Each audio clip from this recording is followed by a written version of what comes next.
Hello guys, welcome back to Iconic Blogger. So today I'm going to discuss about the next architecture of the cloud computing. Hope you will like it. We are talking about NIST Cloud Computing Reference Architecture. तो जो ये NIST है आपका ये stand करता है national institute of standard and technology. ये एक ऐसा फर्म है जो हमारी जितनी भी टेक्निकल टर्म्स हैं रिलेटेड टू कंप्यूटिंग और एनी टेक्नोलॉजी ये उसकी डेफिनेशन और स्टैंडर्ड्स को डिफाइन करती है। एंड देन उन्हीं स्टैंडर्ड्स एंड डेफिनेशंस को यूज़ करके हम लोग अपनी टेक्नोलॉजीज़ एंड टेक्निक्स के ऊपर काम करते हैं। सो this is a background for the computing. It says that the goal is to accelerate the federal government's adoption of security and effective cloud computing to reduce cost and improve services. ये वो सारे निस्ट working groups हैं जो cloud computing के साथ काम कर रहे हैं या जिनके थ्रू हम लोग निस्ट और हमें क्लाउड कंप्यूटिंग की definitions and target business reference model standard road maps ये सब कुछ प्रोवाइड करवाता है। तो ऑब्जेक्टिव यहाँ पे है कि to provide a simple and unambiguous taxonomy of the three service model, that is कि हमें एक ऐसा मॉडल और ऐसा सिंप्लिसिटी और अनएम्बिगुअस टेक्सोनॉमी वो हमें प्रोवाइड करवाए जिससे हमें सास पास और यास जिसे हम software as a service, platform as a service और इंफ्रास्ट्रक्चर एज अ सर्विस भी जानते हैं। इसके अलावा हमारे पास जो डिप्लॉयमेंट मॉडल्स होते हैं क्लाउड कंप्यूटिंग में वो होते हैं private cloud, community cloud, public cloud and hybrid cloud. So ये हमें एक ऐसा 5 कैरेक्टरिस्टिक्स भी प्रोवाइड करवाता है निस्ट, जो कहता है कि क्लाउड कंप्यूटिंग तभी पॉसिबल है जब हमारे पास on demand self services, broad network access, resource pooling, rapid elasticity and measured services, ये सब कुछ जब हमें क्लाउड के थ्रू प्रोवाइड करवाएं सर्विसेज, देन हम उसे क्लाउड कंप्यूटिंग टर्म कहते हैं। सो क्लाउड कंप्यूटिंग के बारे में ये सब चीज़ें तो हम लोगों ने पहले भी कवर कर ली थी। अब हम देखेंगे कि इसका आर्किटेक्चर, जो इसका बेस आर्किटेक्चर है जिसके ऊपर हम कह सकते हैं कि ये एक क्लाउड कंप्यूटिंग है। तो ये इसका एक कॉन्सेप्चुअल रेफरेंस मॉडल है, आप लोग देख सकते हैं यहाँ पे। तो सबसे पहले जो सबसे लास्ट आपको ग्रीन कलर में एक लेयर दिख रही होगी वो हमारी है क्लाउड कैरियर लेयर। ये ओवरऑल क्लाउड को स्ट्रक्चर डिफाइन कर रही है। देन आपका आता है क्लाउड कंज्यूमर, जो कि हम हैं, जो हम सर्विसेज लेंगे। ठीक है, नेक्स्ट है आपका क्लाउड ऑडिटर। ये वो पर्सनस हैं जो ऑडिट कर रहे हैं क्लाउड्स को कि उनकी सर्विसेज ठीक हैं, उनके कुछ स्टैंडर्ड वो सेट करेंगे कि अगर ये पर्टिकुलर स्टैंडर्ड वो सर्विसेज फुलफिल कर रही हैं तभी वो क्लाउड ठीक है। जैसे ये सिक्योरिटी के ऑडिट्स करेंगी कि एक पर्टिकुलर लेवल ऑफ सिक्योरिटी आपको वो क्लाउड प्रोवाइडर प्रोवाइड करवा रहा है या नहीं, और प्राइवेसी पे कोई इम्पेक्ट तो नहीं है, या फिर परफॉर्मेंस कैसी है एक पर्टिकुलर क्लाउड प्रोवाइडर की। देन नेक्स्ट आता है हमारा क्लाउड प्रोवाइडर। क्लाउड प्रोवाइडर में वो सब चीज़ें आ जाती हैं जिसके थ्रू हमें वो सर्विसेज मिलती हैं। इसमें हमारे डिप्लॉयमेंट मॉडल और सर्विस लेवल मॉडल्स भी आते हैं। सबसे पहले जो हमारा आता है सर्विस ऑर्केस्ट्रेशन, इसके अंदर हमारी सर्विस लेयर्स आती हैं जिसमें है सास, पास और इयास। तो सास में हमें सॉफ्टवेयर एज अ सर्विस मिलती हैं, पास में हमें प्लेटफॉर्म एज अ सर्विस मिलती हैं, और इयास में हमें इंफ्रास्ट्रक्चर एज अ सर्विस मिलती हैं। अगर मैं सास के एग्जांपल की बात करूं तो हमारे पास जैसे गूगल डॉक्स एंड हमारे गूगल स्लाइड्स, ये सब चीज़ें जो हैं वो सास के अंदर आती हैं। नेक्स्ट अगर पास की बात करें तो पास में हमें प्लेटफॉर्म जहाँ पे मिलेगा, जहाँ पे हम लोग किसी प्लेटफॉर्म के ऊपर काम कर सकें, अपनी ऐप्स बना सकते हैं, वो हमारा पास आएगा। और यास हम बात करें तो जहाँ पे हमें पूरा का पूरा इंफ्रास्ट्रक्चर, जिसमें हमारी स्टोरेज एंड नेटवर्क पे जितने भी डिवाइसेस हम ले सकते हैं वो सब कुछ हमें मिलेंगे, वो हमारा इंफ्रास्ट्रक्चर एज अ सर्विस हो जाएगा। तो अगर सास का एग्जाम्पल की बात करें तो salesforce.com, पास की एग्जांपल की बात करें तो force.com, एंड यास की बात करें तो GoDaddy, रैकस्पेस, ये सब कुछ इनके एग्जांपल्स हैं। नेक्स्ट जो है आपका resource abstraction and control layer. यहाँ पे रिसोर्सेज को एब्स्ट्रक्ट किया जाता है ताकि हमें सिर्फ वही चीज़ दिखे जो हम चाहते हैं, अंदर की चीज़ें वो कवर अप कर लेगा, एंड कंट्रोल भी यहीं से किया जाएगा। फिजिकल रिसोर्स लेयर में जो एक्चुअल में हार्डवेयर हम यूज़ कर रहे हैं क्लाउड के थ्रू वो रखे जाते हैं, और क्या क्या फैसिलिटीज़ वो हमें दे सकते हैं वो सब कुछ। देन आता है नेक्स्ट क्लाउड सर्विस मैनेजमेंट। ये मैनेज करता है कि आप और मतलब क्लाउड सर्विस प्रोवाइडर और क्लाउड कंज्यूमर एक दूसरे के साथ कैसे बाइंडेड हैं, एंड सर्विसेज को कैसे मैनेज किया जाएगा, whether the services are going to be business support, या फिर उनको प्रोविजन कैसे किया जाएगा, उनको कन्फिगर कैसे किया जाएगा, उनकी पोर्टेबिलिटी और इंटरपोर्टेबिलिटी भी ये काम करता है।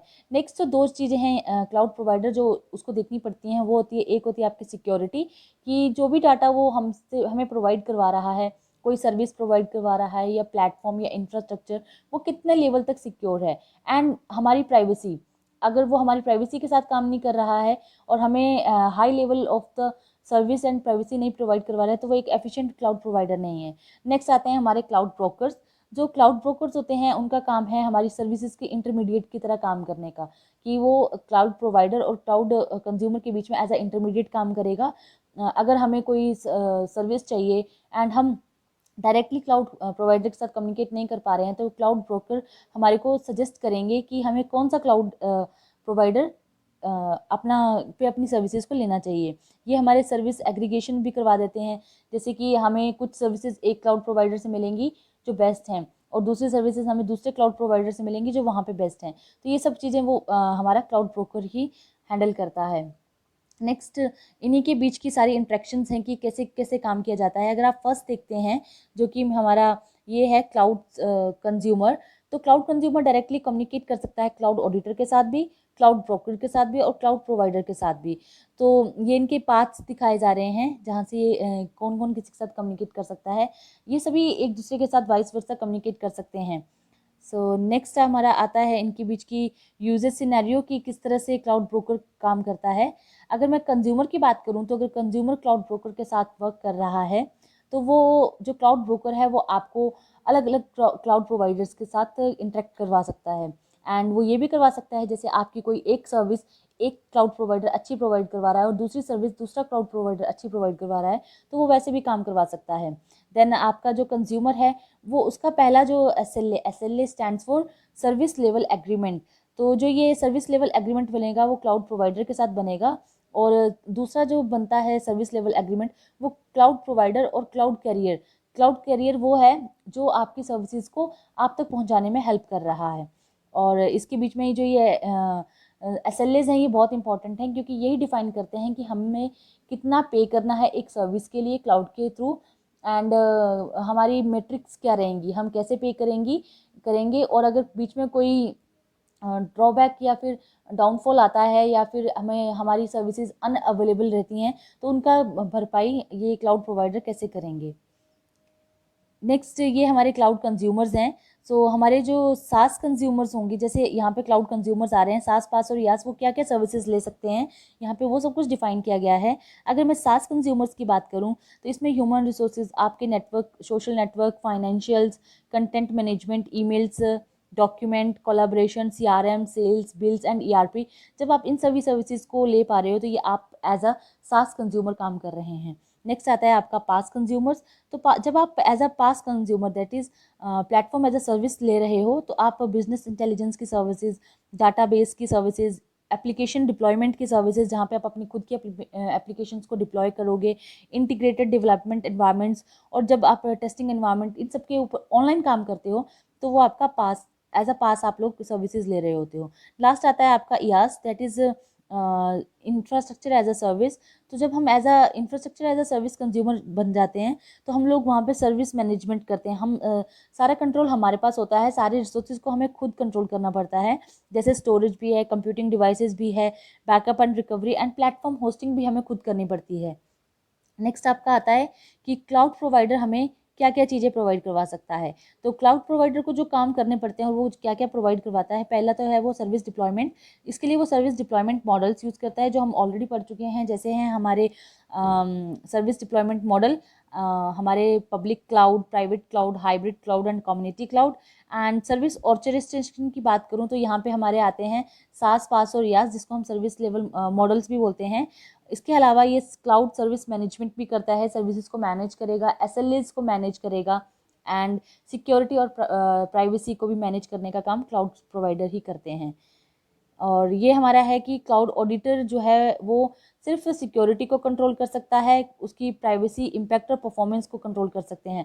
ऑडिटर्स का मेन काम यही होता है कि वो इन सब चीज़ों को चेक करते हैं कि सिक्योरिटी किस टाइप की है, प्राइवेसी कितनी है एंड परफॉर्मेंस कैसी है एक क्लाउड प्रोवाइडर की। उसके बेस पे वो अपने रिपोर्ट्स वगैरह जनरेट करेंगे, जिनके बेसिस पे हम ये डिसाइड कर सकते हैं कि हमें उस पर्टिकुलर क्लाउड प्रोवाइडर से सर्विसेज लेनी है या नहीं लेनी है। नेक्स्ट जो आपका है क्लाउड ब्रोकर। तो क्लाउड ब्रोकर जो है वो एज अ इंटरमीडिएट काम करता है और एग्रीगेशन और आर्बिट्रेज में काम करता है। इसमें क्या होता है, जो क्लाउड ब्रोकर होगा उसके different different types of cloud provider के साथ कॉन्टैक्ट्स होंगे। आपकी कोई सर्विस जो आपको चाहिए एंड वो आपको किसी एक पर्टिकुलर क्लाउड पे नहीं मिल रही है, एंड अगर आप एक पर्टिकुलर क्लाउड से दूसरे क्लाउड पे जाके सर्विसेज ले रहे हो तो आपको महंगा पड़ सकता है। तो क्लाउड ब्रोकर वहाँ पे आपकी कॉस्ट इफेक्टिवली मैनेज करवाने में काम करेंगे और वो सर्विसेज को ब्रेक करके भी आपको प्रोवाइड करवाएंगे डिफरेंट डिफरेंट क्लाउड प्रोवाइडर से।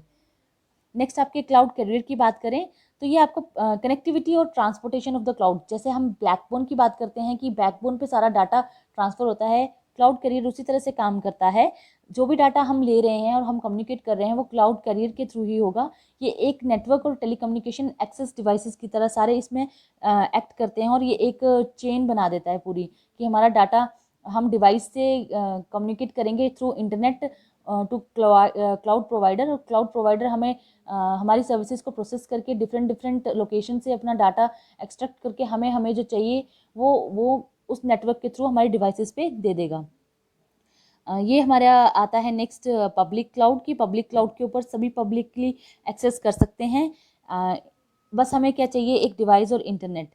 नेक्स्ट हमारा ऑन साइट प्राइवेट क्लाउड आते हैं, जैसे हम अपनी किसी भी एंटरप्राइज के अंदर एक अपना खुद का प्राइवेट क्लाउड लगा सकते हैं एंड उसमें जो रिसोर्सेज होंगे वो हमारी एंटरप्राइज हमारा ऑर्गेनाइजेशन के पर्सन ही यूज़ कर सकते हैं, बाहर के लोग इसमें इंटरफेयर नहीं कर सकते हैं।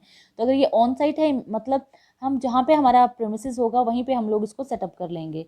नेक्स्ट आता है हमारा आउटसोर्स प्राइवेट क्लाउड। इसमें क्या होगा, हम थर्ड पार्टी के साथ कम्युनिकेट करेंगे एंड वो हमें सर्विसेज प्रोवाइड करवाएगा, और जो इसका डाटा सेंटर या जो भी इसकी साइट होगी वो हमारे प्रेमिसेस पे नहीं होगी, कहीं बाहर हो सकती है। लेकिन जो रिसोर्सेज उस प्राइवेट क्लाउड में मतलब एक ऑर्गेनाइजेशन के लिए जो रिसोर्सेज असाइन कर दिए जाएंगे वो वही ऑर्गेनाइजेशन यूज़ करेगी। सिक्योरिटी इसमें ज़्यादा रहती है। नेक्स्ट हमारा ऑन साइट कम्युनिटी क्लाउड्स है। कम्युनिटी क्लाउड्स तब बनाए जाते हैं जब हमारे पास 3 या 4 ऐसी ऑर्गेनाइजेशन आ जाती हैं जिनकी रिक्वायरमेंट सेम होती हैं। वो एक दूसरे के साथ मिलके एक ऐसा क्लाउड डेवलप करवा सकती हैं थर्ड पार्टी से, या फिर खुद भी कर सकते हैं वो लोग मिलके, कि जिसमें उनके रिक्वायरमेंट के अकॉर्डिंग रिसोर्सेज होंगे, स्टोरेज से लेके जर्नल्स एंड लाइब्रेरीज कुछ भी वो कन्फिगर करवा सकती हैं, एंड उनकी रिक्वायरमेंट सेम थी इसलिए वो ऐसा क्लाउड बनाने के बाद उसको यूज़ कर सकती हैं। नेक्स्ट आता है हमारा आउटसोर्स कम्युनिटी क्लाउड। इसमें हम लोग फिर से थर्ड पार्टी से ही कम्युनिकेट करवा के अपना क्लाउड बनवाएंगे और थर्ड पार्टी खुद से मैनेज करेगी कि कौन कौन सी ऑर्गेनाइजेशंस की रिक्वायरमेंट सेम है, तो उनको हम लोग इस पर्टिकुलर क्लाउड को बना के उनको एक्सेस दे सकते हैं। नेक्स्ट आता है हमारा हाइब्रिड क्लाउड। ये कॉम्बिनेशन ऑफ 2 और मोर देन 2 क्लाउड्स मॉडल हो सकता है। जैसे हम लोग प्राइवेट क्लाउड के साथ पब्लिक क्लाउड यूज़ करके कुछ सर्विसेज को ले रहे हैं, या फिर हम ऑन साइट प्राइवेट क्लाउड के साथ आउटसोर्स प्राइवेट क्लाउड की सर्विसेज को कॉन्फ़िगर करवा रहे हैं। जब भी हम 2 से ज़्यादा डिप्लॉयमेंट मॉडल्स को यूज़ करके सर्विसेज लेते हैं तो वो हमारा हाइब्रिड क्लाउड कहलाता है। एंड ये हमारा क्लाउड प्रोवाइडर का सर्विस ऑर्केस्ट्रेशन है, या फिर इसको हम SPI फ्रेमवर्क भी बोल सकते हैं, जिसमें हमारी software as a service, platform as a service और इंफ्रास्ट्रक्चर एज अ सर्विस के बारे में बात की जाती है। सो नेक्स्ट आता है क्लाउड सर्विस मैनेजमेंट। इसमें ये बताया जाता है कि क्लाउड सर्विस मैनेजमेंट के अंदर अगर एक पर्टिकुलर टर्म की बात करें जैसे बिजनेस सपोर्ट की, तो बिजनेस के अंदर वो क्या क्या मैनेज करेगा, कस्टमर की management, contract management, inventory management and everything else. So next is the cloud taxonomy. इसमें क्लाउड के सभी definitions and even each term, ये सब चीज़ें क्लाउड टेक्सोनॉमी में आएंगी। एंड इसी के साथ हमारा ये वाला लेक्चर खत्म होता है। Thank you. अगर कोई भी डाउट्स होंगे तो आप मेरी ईमेल पे दैट इज़ imsakshivk@gmail.com पे मेरे को क्वेश्चन और क्वेरीज भेज सकते हैं। Thank you.